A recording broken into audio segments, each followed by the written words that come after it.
배락교 성도 여러분, 10월의 맨 마지막 한 주간도 잘 보내고 계시지요? 오늘도 열왕기상 말씀을 살펴보도록 해보겠습니다. 오늘의 본문은 북이스라엘이 침공해온 아람 군대에 맞서서 두 번이나 승리를 거두고 있는 그 20장의 모습을 연속해서 우리가 살펴보고 있습니다. 지난주에는 이 첫 번째로 공격을 해온 아람 군대를 물리친 것을 우리가 살펴보았습니다. 오늘의 이 두 번째 전쟁은요, 첫 번째 전쟁이 발발한 그 다음에 시작이 된 것을 우리가 볼 수가 있습니다. 아마도 그 이듬해 4월경 이른 비가 그치고 난 다음이었을 것으로 추정을 하고 있습니다. 그 사이에 이제 북이스라엘은 전쟁에서 승리할 것을 예고한 그 선지자의 조언에 따라서 나름대로 아람의 2차 공격에 준비를 하게 됩니다. 그리고 북이스라엘에게 패배를 당하였던 아람의 그 벤하닷 역시 또한 그 패인의 원인을 분석을 하고 전열을 정비하여서 다시 또한 침공을 하게 됩니다. 이스라엘의 신은 산의 신이기 때문에 들판, 평지에서 싸우면은 이길 것이다 라고 생각을 하고요, 막대한 군사를 거느리고 다시 전쟁에 출전을 하게 됩니다. 이번 전쟁 또한 수적으로 보아서는 북이스라엘이 열세인 것은 틀림이 없습니다. 그런데 막상 전쟁을 시작하니 북이스라엘의 싱거운 승리로 끝이 나게 됩니다.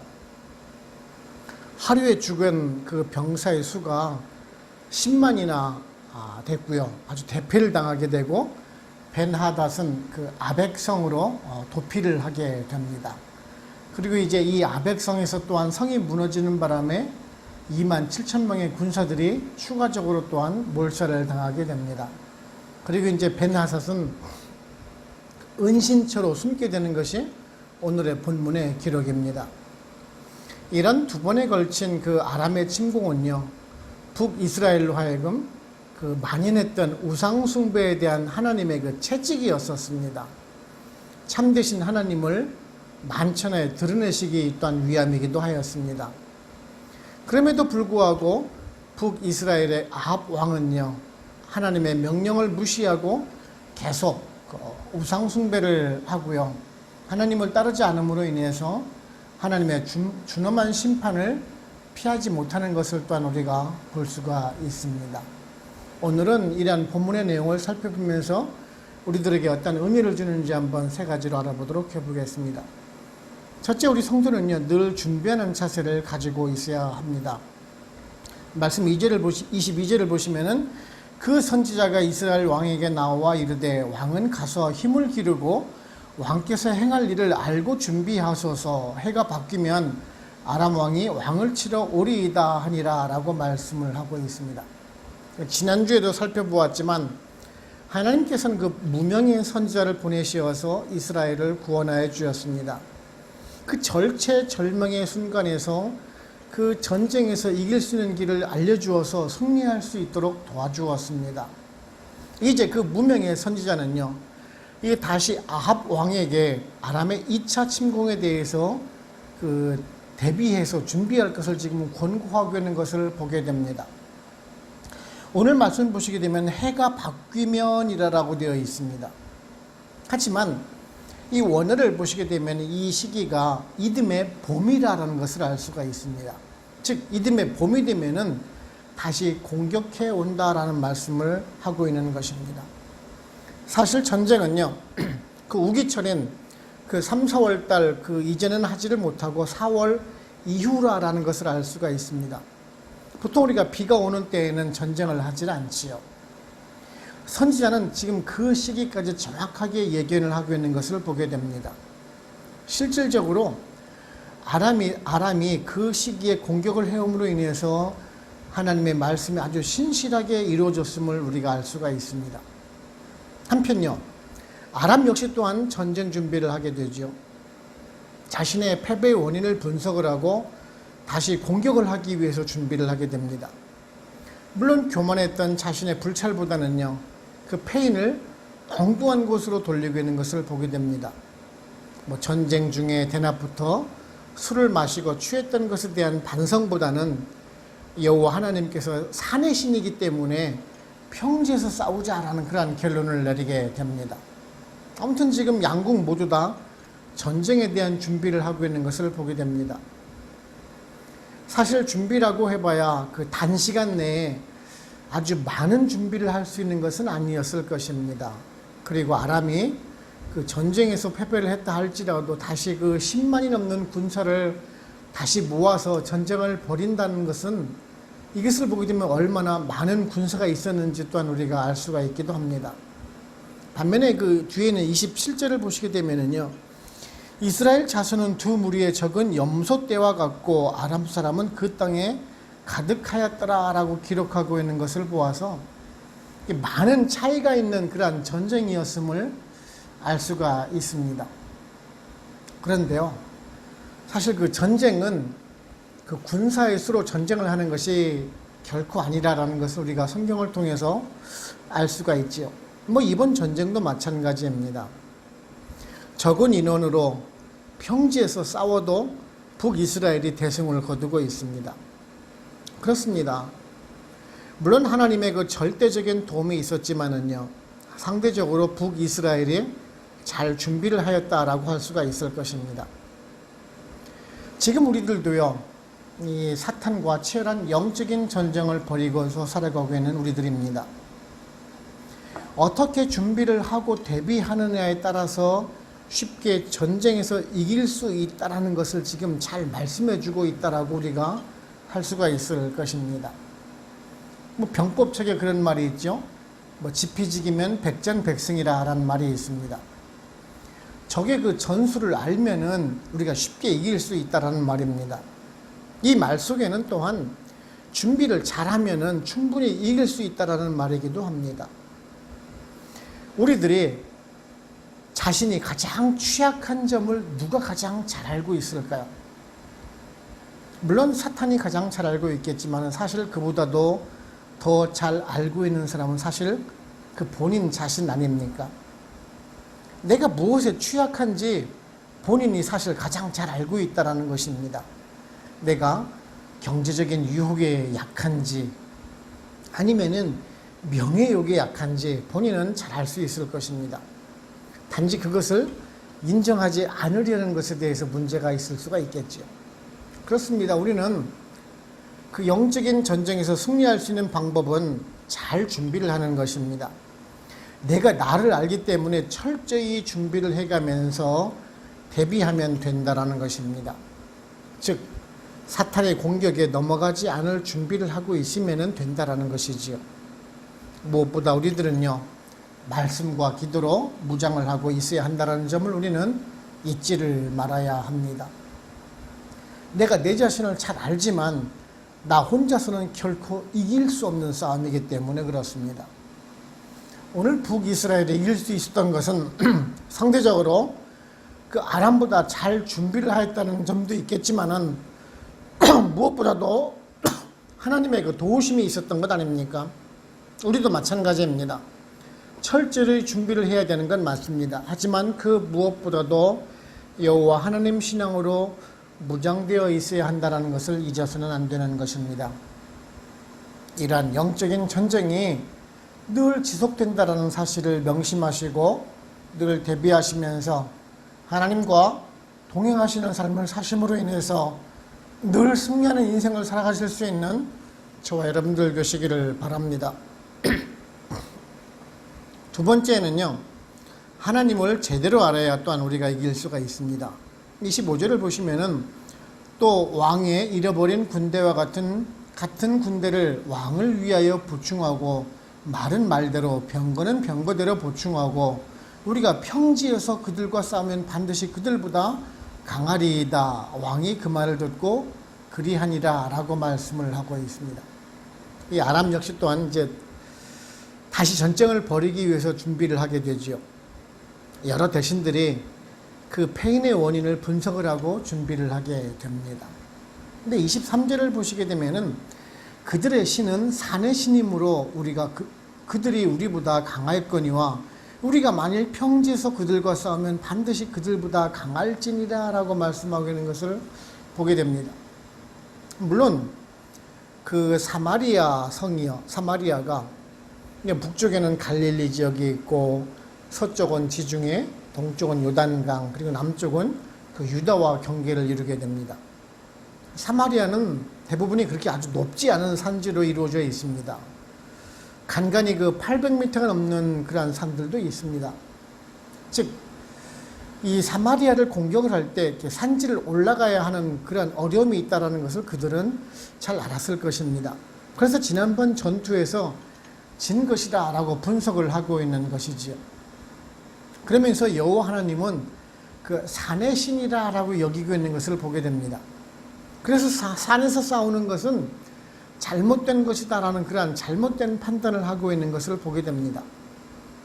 즉 그들은 하나님을 제대로 알지 못한 것입니다. 자신들의 그 교만이나 또한 지휘해야 될 그 사람들이 대낮부터 술에 취해서 있었다라는 그 자신들의 그 반성도 없습니다. 그냥 적당한 핑계를 대고 있는 것을 보게 됩니다. 가장 잘못된 판단은요, 이런 하나님을 제대로 알지 못한 것이 가장 큰 요인이 되고 있는데도 말입니다. 그렇습니다.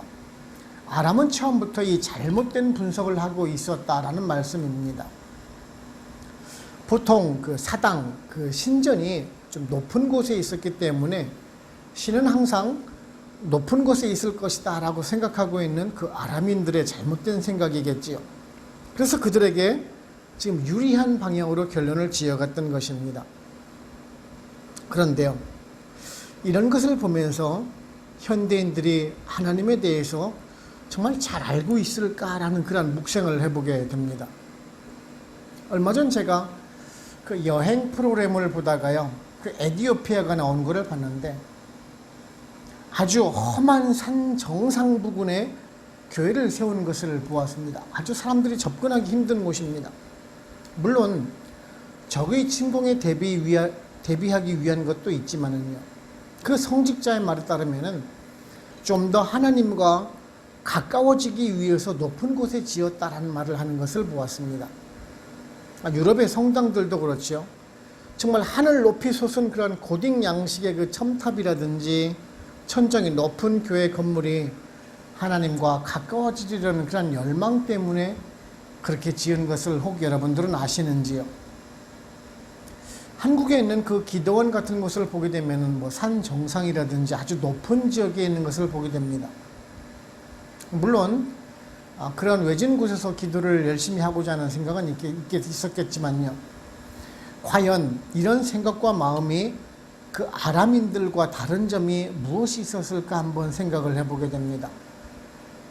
하나님께서는요, 그러한 공간적인 위치에 계신 분이 결코 아닙니다. 시 공간을 초월해서 계신 분이라는 말씀입니다. 어떤 분은 기도를 하실 때 높은 다락방에 가서 기도를 해야 한다라는 분도 있고요. 골방에서 기도를 해야 한다라는 그러한 분도 마찬가지입니다.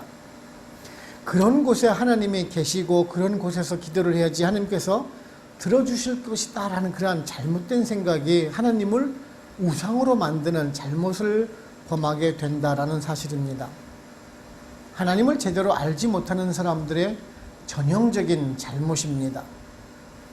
베나닷은 지금 하나님의 손길이 미치지 못하는 그 평지는 이길 수 있을 것이다라고 생각을 하고요. 또한 병사들이나 병거나 이스라엘보다 많으면은 반드시 승리할 것이다라고 생각하고 있는 것이 정말 잘못된 것이다라는 것을 우리가 알게 됩니다. 우리들도 이런 것들을 조심해야 합니다. 꼭 교회에서 기도를 해야지 그 기도를 들어주시고 예배도 교회에서 드리는 것만 받아주신다라는 잘못된 생각도 버려야 합니다. 지금 우리가 이렇게 온라인으로 예배를 드리는 이 순간도 하나님께서 우리와 함께 계신다라는 것을 알아야 합니다. 무소부지하신 하나님께서는요, 그러한 시 공간을 초월해서 예배드리고 경배드리는 그 자체를 받아주시고 기뻐하신다라는 말씀입니다.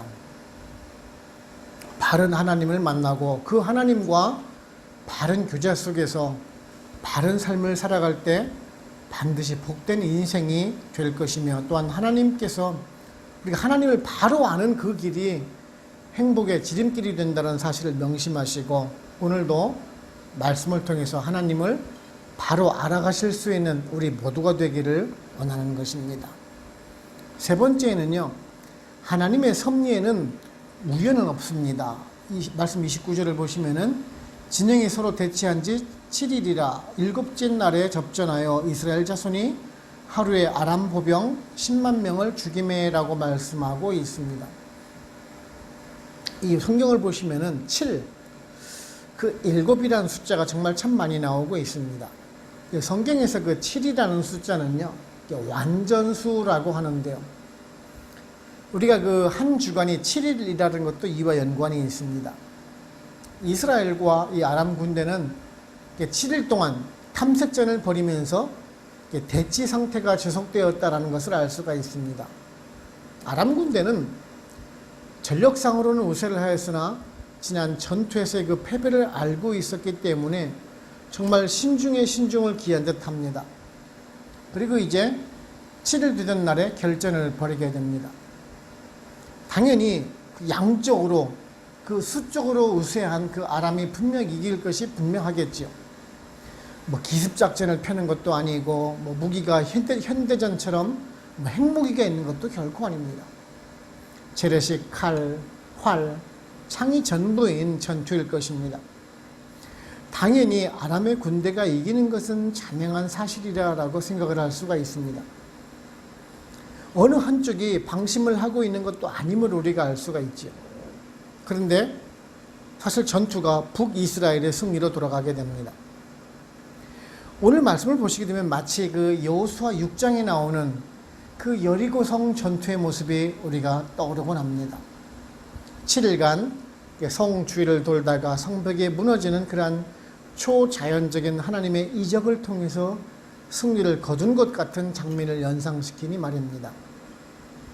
이런 것을 보게 되면은 북이스라엘의 군대가 정예병을 모아서 열심히 훈련을 해서 그런 결과를 맞았을까요? 아니면은 다시 그 아람 군대 지휘관들이 술에 취해서 통제력을 잃어서 또한 이렇게 졌을까요? 오늘 말씀에는 그러한 기록은 없습니다.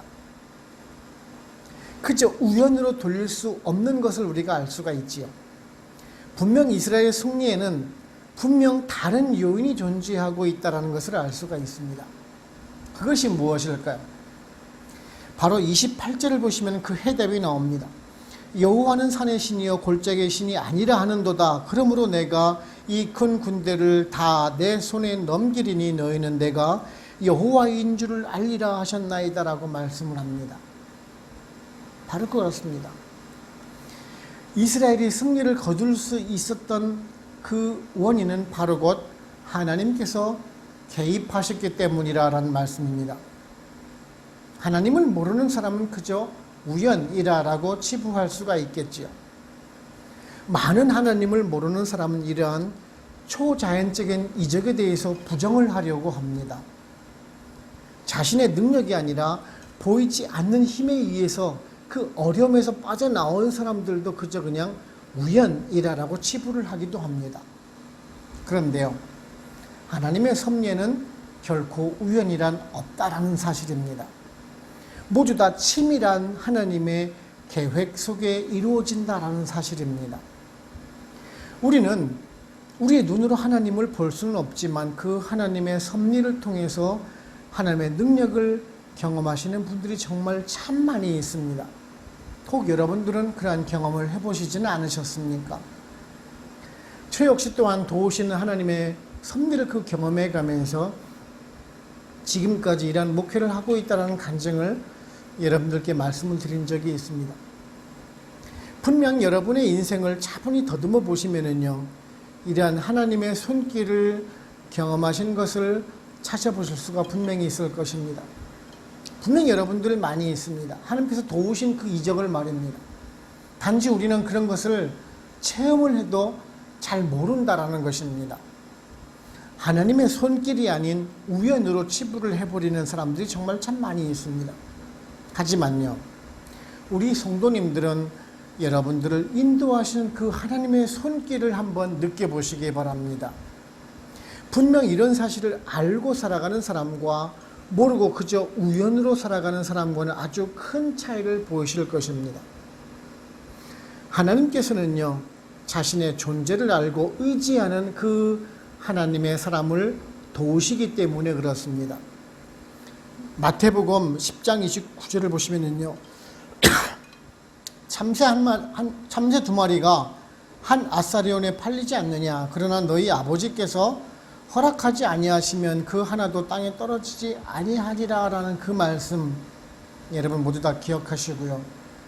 우리 베델교회 성도님들은 언제나 여러분들을 지켜보고 계시며 여러분들 뒤에서 돕고 계시며 섭리하고 계시는 그 하나님을 알고 그 하나님을 바로 믿으면서 또한 그 하나님과 함께 역사를 이루어 가심으로 인해서 협력하여 선을 이루어 가실 수 있는 저와 여러분들 되시기를 바랍니다. 결론적으로 말씀드리면은요, 오늘 북이스라엘과 아람의 전투를 보면서 연거푸고 승리를 거두고 있는 모습을 살펴보았는데, 우리는 이러한 모습을 살펴보면서 그저 이 북이스라엘이 자신의 힘이 많아서 전술에 능하여서 승리를 거두는 것이 아니라라는 사실을 알게 됩니다. 이것은 전적으로 참신이 누구인지를 드러내신 그 하나님께서 섭리하시고 역사하신 결과라는 것을 잘 알고 있습니다. 지금 중동에서 이스라엘이 팔레스타인과 전쟁을 벌이고 있습니다. 우리는 이 전쟁에서 누가 이길지 한번 생각을 해보게 됩니다. 과연 누가 하나님의 뜻에 합당한 결정과 판단으로 전쟁을 벌이고 있을까요? 여러간 다양한 의견들이 있습니다. 제가 주일날에도 설교도 말씀드렸지만은 그 유대교적인 이스라엘을 응원할 것인지, 아니면 독립운동 차원에서 저항을 하고 있는 그 이슬람권 팔레스타인을 위해서 기도를 해야 하는지, 전쟁이 아닌 평화의 길을 갈 수는 없는 것인지, 우리는 기도하면서 고민하는 분들이 정말 참 많이 있습니다. 중요한 것은 어느 것이 하나님께 영광을 돌리는 길인지를 한번 생각해 봐야 합니다.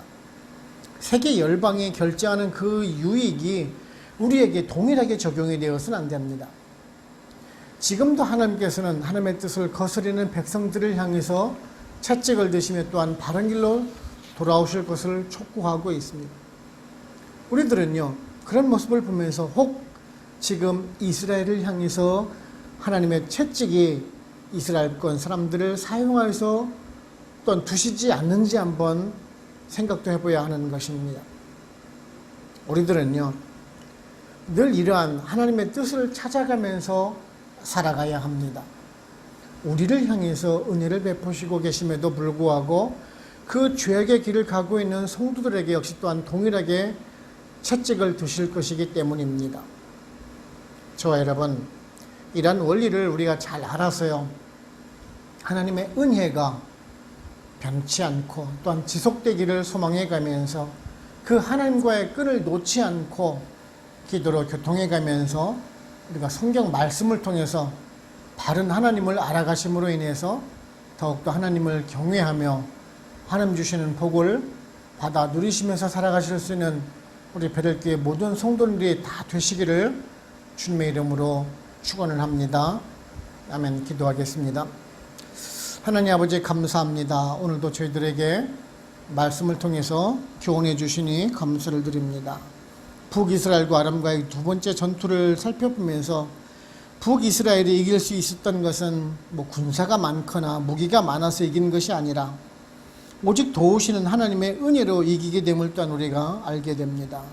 우리들도 때로는 어렵고 힘든 이런 영적인 전투에서 혹 내가 가진 재물로 인해서, 내가 도와주는, 나를 도와주는 그 친구로 인해서 내가 가진 그 명예가 나를 지켜주고 이겨줄 것이라 생각하고 살아가는 교만한 사람이 아닌지 한번 돌아보게 됩니다.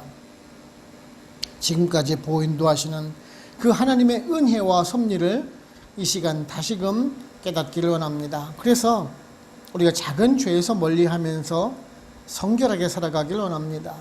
하나님께서 원하시고 뜻하신 바를 찾아가면서 세상적인 것을 의지하지 않는 바른 신앙인으로 살아가길 원합니다. 하나님 아버지, 세계 평화를 위해서도 기도합니다. 지금은 우크라이나 그리고 또한 이스라엘이 전쟁 중에 있습니다. 참 많은 사람들이 고통 중에 신음하고 있습니다. 하루속히 주님께서 다스리시는 그런 세상이 되어서 전쟁이 없는 진정한 평화가 오는 그러한 세상이 되게 오기를 소원을 합니다. 마라나타 주여 오시옵소서 기도하고 있는 그 성도님들의 기도 소리에 응답하여 주시기를 소원을 합니다. 이제 또한 이제 남은 한 주간도 주님의 사랑과 은혜 가운데 살아갈 수 있는 귀한 은혜도 허락하여 주시옵시고, 또한 저희들 또한 나머지 한 주간도 성결하게 살아가면서 하나님의 영광을 드러내는 귀하고 복된 삶을 살아가는 우리 베델교회 모든 성도님들 다 되도록 성령님 인도하여 주시옵소서. 오늘도 말씀을 주심에 감사하옵고 예수님의 이름으로 기도드립니다. 아멘. 축도를 마칩니다. 지금은 우리를 죄에서 구원하시는 예수 그리스도의 은혜와 하나님 아버지의 크고 크신 사랑하심과 성령님의 인도하시고 역사하시고 우리와 같이 교통하심이 베델 한인교회 모든 성도님들과 그들의 가정과 직장, 사업체 그리고 선교지와 베델교회 위에 지금으로부터 영원토록 함께 합시기를 간절히 축원하옵나이다. 아멘.